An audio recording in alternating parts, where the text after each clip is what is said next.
Hello guys, welcome to our channel. This is Teja. అయితే చంద్రబాబు నాయుడు గారి వ్యూహంలో జగన్ సైలెంట్ అయిపోయాడు. ఫ్యాన్ మొత్తం రెక్కలన్నీ కూడా వంగిపోయినట్టు ఒక వార్త అయితే రీసెంట్గా వెలుగులోకి వచ్చింది. కానీ ఒక పక్క వైఎస్ఆర్సీపీ పార్టీ వాళ్ళు మాత్రం ఎక్కడా తగ్గట్లేదు. ఖచ్చితంగా మళ్ళీ జగన్మోహన్ రెడ్డి గారే గెలుస్తారు. ఈ వైజాగ్లో ఆయన ప్రమాణం స్వీకారం ఉంటుంది. మేము ఆల్రెడీ కొన్ని లాడ్జ్లు, హోటల్స్ అన్ని బుక్ చేసామంటూ కూడా ఒకవైపు నుంచి వాళ్ళు కూడా ప్రచారం చేస్తున్నారు. సో ఇవన్నీ కూడా మనతో పాటు డిస్కస్ చేయడానికి senior political analyst Kilaru Nagarjuna గారు ఉన్నారు. నమస్తే సార్. నమస్తే.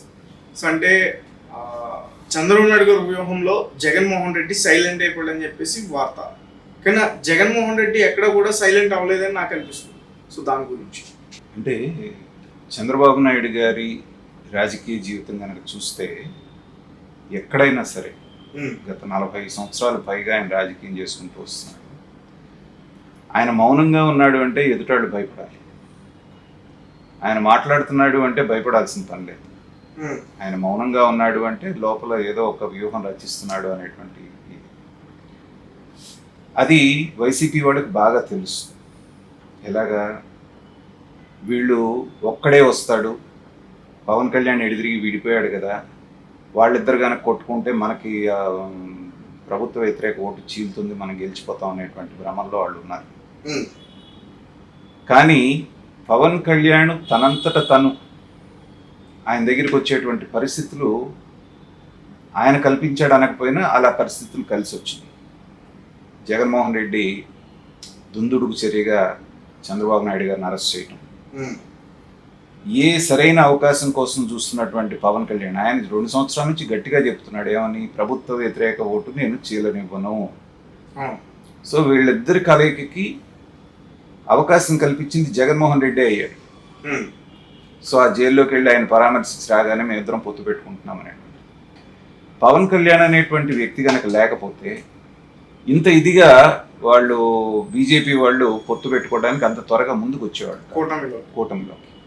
ఏమైనా సరే మేమిద్దరం పొత్తులో వెళ్తాం, అలాగే బీజేపీని కూడా తీసుకొచ్చే బాధ్యత నాది అని గట్టిగా పట్టుబట్టి పవన్ కళ్యాణ్ బీజేపీని కూడా తీసుకురావడం మనం చూసాం.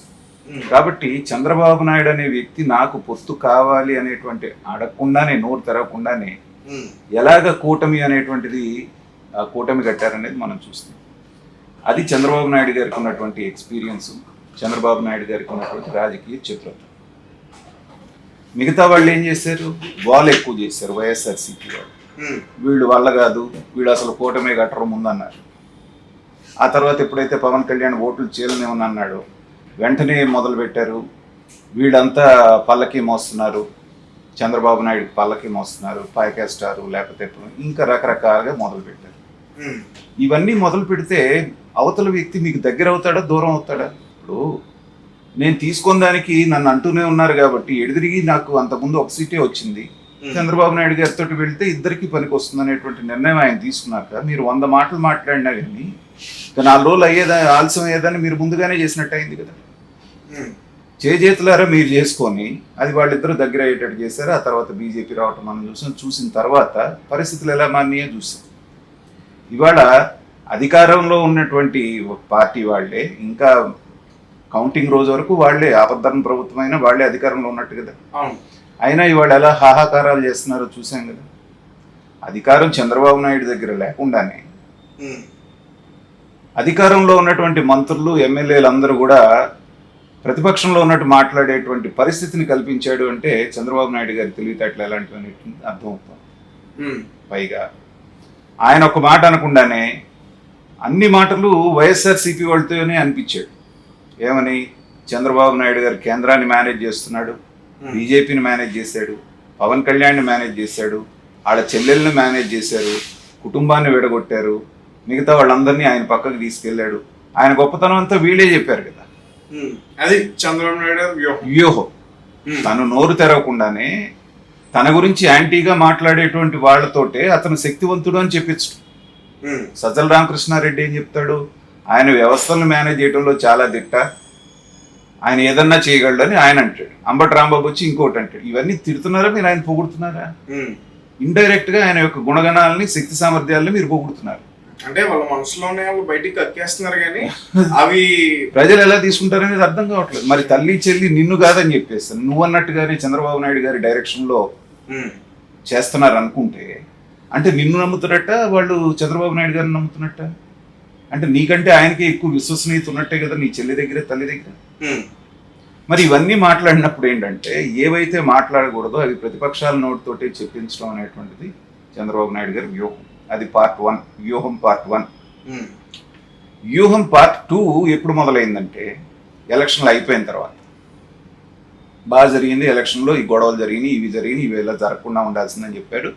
కామ్గా ఆయన వెళ్ళి అమెరికాలో కూర్చున్నాడు. లోకేష్ కూడా అమెరికా వెళ్ళిపోయాడు. వెళ్ళిపోయి ఇక్కడున్న నాయకులు ఎవరు కూడా రోజు బయటకు వచ్చి రచ్చ చేయట్లా, మేము గెలిచేస్తున్నాం, మేము ఫలానా రోజు ప్రమాణ స్వీకారం చేస్తున్నాం, ఇంకేముంది మేము ఇది చేస్తున్నాం అది చేస్తున్నాం. ఎవ్వరు తెలుగుదేశం అంట. తెలుగుదేశం పార్టీ దాని యొక్క నాయకుల యొక్క మౌనం ఏంటనేటువంటిది ఎవరికి అర్థం కావట్లా. ఇంకో పక్కన చూస్తే వైసీపీ వాళ్ళు రచ్చ చేస్తున్నారు. ఎందుకంటే ఓటింగ్ 82% దాటినప్పుడు ఖచ్చితంగా అది ప్రతిపక్షానికి అనుకూలంగా ఉందని తెలిసినా జగన్మోహన్ రెడ్డి వెళ్ళి మనం ఐపాక్ వాళ్ళ దగ్గరికి వెళ్ళి 151 కంటే పైన గెలుస్తున్నాం అని చెప్పడం, 22 పార్లమెంట్ పైన గెలుస్తున్నాం అని చెప్పగానే మొదలైంది రచ్చ. ఆ మాట చెప్పి ఆయన లండన్ వెళ్ళిపోయాడు. వీళ్ళకి వైజాగ్లో ప్రమాణ స్వీకారం 9వ తారీఖు, హోటళ్ళన్నీ బుక్ చేసేసాం, ఫ్లైట్లన్నీ బుక్ చేసి చెప్తున్నారు కానీ మనకి ఇది కూడా చూపించట్లేదు. అది వాళ్ళు ఖచ్చితంగా చెప్పారు. ఏ హోటల్లో బుక్ కాలేదు, సగం పైన హోటల్ ఖాళీ ఉన్నాయి అనేటువంటిది, ఫ్లైట్లు నార్మల్ రేట్స్ ఉన్నాయి అనేటువంటిది అవతల వాళ్ళు ఊరుకోరు కదా. సో మీకు పబ్లిసిటీ పీక్స్ ఎప్పుడు ఉంటుంది అంటే మ్యాటర్ వీక్గా ఉన్నప్పుడు. మనం సినిమాలు కూడా చూస్తూ ఉంటాం, ఇది పోయే సినిమా అంటే పబ్లిసిటీ ఎక్కువ చేస్తారు, ప్రమోషన్ చేస్తాం. నీ సినిమా మీద నీకు గట్టి నమ్మకం ఉన్నప్పుడు, ఇప్పుడు సలార్ సినిమా వచ్చింది, దానికి పెద్దగా ప్రమోషన్స్ ఏం చేయలే. ఎలా ఎంత ఇది వచ్చింది, దానికి బ్రహ్మాండమైనటువంటి కలెక్షన్స్ వచ్చింది. సో సబ్జెక్టు దమ్ముంటే ఏంటంటే సబ్జెక్ట్లో పబ్లిసిటీ అవసరం లేదు. పబ్లిసిటీ పీక్స్కి ఎప్పుడు వెళ్తుంది అంటే సబ్జెక్ట్ మ్యాటర్ వీక్ ఉన్నప్పుడు. సో ఇవాళ వైసీపీ వాళ్ళు చేసే రచ్చంతా చూస్తూ ఉంటే జనాలు నవ్వుకుంటున్నారు. గెలిస్తే 4 రోజులు తెలిసిపోతుంది కదా 4వ తారీఖున.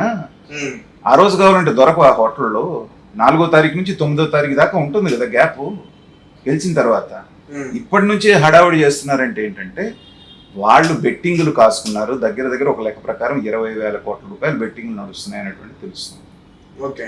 సో ఆ బెట్టింగ్ గ్యాంగ్ ఏంటంటే ఏదో ఒకటి చెప్పి అవతల వాళ్ళు, ఎందుకంటే వైసీపీ మీద పందెం గాయడానికి ఎవరు రావట్లే, వాళ్ళు గెలుస్తారు, వాళ్ళకు ఒక రకమైనటువంటి హోప్ క్రియేట్ చేయడానికి ఏంటంటే అదుగదుగు 9వ తారీఖు ప్రమాణ స్వీకారం చేసేస్తున్నాడని ఒక రకమైనటువంటి వాతావరణం కల్పిస్తే కొంతన్నా ముందుకు వస్తారేమో అనేటువంటి భావంతో చేసేదే కానీ అక్కడ కూడా సైలెంట్గా ఉండటం అనేటువంటి వ్యూహంతో చంద్రబాబు నాయుడు గారు ప్రజల్లో మన్నన పొందుతున్నాడు. అల్లరైపోతూ రోజు రోజుకి వీళ్ళు పలసన అయిపోతున్నారు. సో దాన్ని బట్టి ఏంటంటే అనుభవజ్ఞుడు, అనుభవం లేనటువంటి వాడికి ఉండేటువంటి తేడా ఏంటనేటువంటిది మనకి ఈ విషయంలోనే తెలుస్తుంది. అంటే చంద్రబాబు నాయుడు గారే కాదు, ఆయనతో పాటు పవన్ కళ్యాణ్ గారు కూడా మాట్లాడట్లా.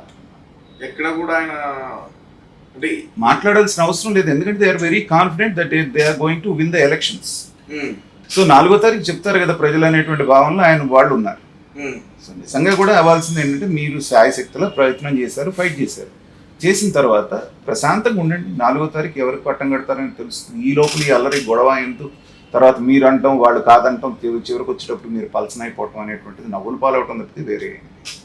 Okay sir, thank you so much.